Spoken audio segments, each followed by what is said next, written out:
بعد أشهر من الجدل التاريخي حول سحب لقب كأس الأمم الإفريقية 2025 من السنغال ومنحه للمنتخب المغربي في قرار قد يصنف من أغرب اللحظات في تاريخ الكرة، مصادر غير رسمية تكشف عن عودة المدرب وليد الركراكي لتدريب المنتخب المغربي من جديد في خطوة مفاجئة تهز أركان كرة القدم المغربية. في 17 من مارس 2026 لجنة الاستئناف بالاتحاد الإفريقي لكرة القدم قررت سحب لقب كأس الأمم الإفريقية 2025 من منتخب السنغال ومنحه رسمياً للمنتخب المغربي بعد أن اعتبر أن السنغاليين انتهكوا قواعد اللعب بمغادرة أرض الملعب خلال المباراة النهائية،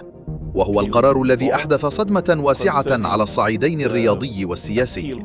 في المباراة النهائية بين السنغال والمغرب كانت أحداثها محتدمة حتى اللحظات الأخيرة، حيث أدى احتجاج لاعبي السنغال على قرار احتساب ركلة جزاء للمغرب إلى مغادرتهم الملعب مؤقتاً، وهو ما اعتبر مخالفاً للوائح الكاف، مما أدى إلى إعلان التسجيل الرسمي للمباراة بنتيجة 3-0 لصالح المغرب، ومن ثم تتويج أسود الأطلس باللقب.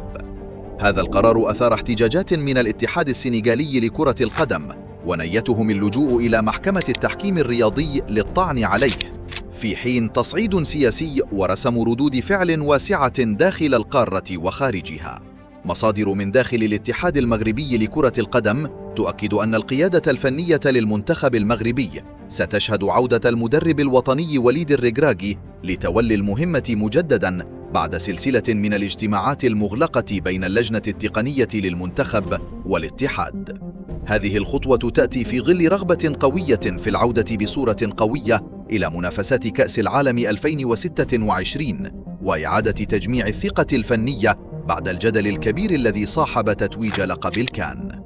ووفق مصادر خاصة فإن مجلس الاتحاد المغربي يرى في الركراكي القائد المناسب لقيادة المرحلة القادمة لما يمتلكه من خبرة ومكانة كبيرة بين الجماهير والأوساط الرياضية.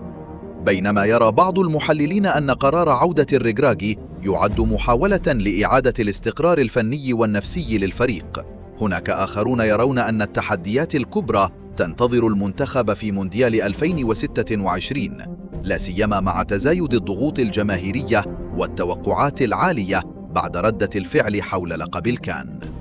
ويبقى السؤال: هل ستنجح تجربة الركراكي الثانية في إعادة الفريق إلى قمة الكرة الإفريقية والعالمية؟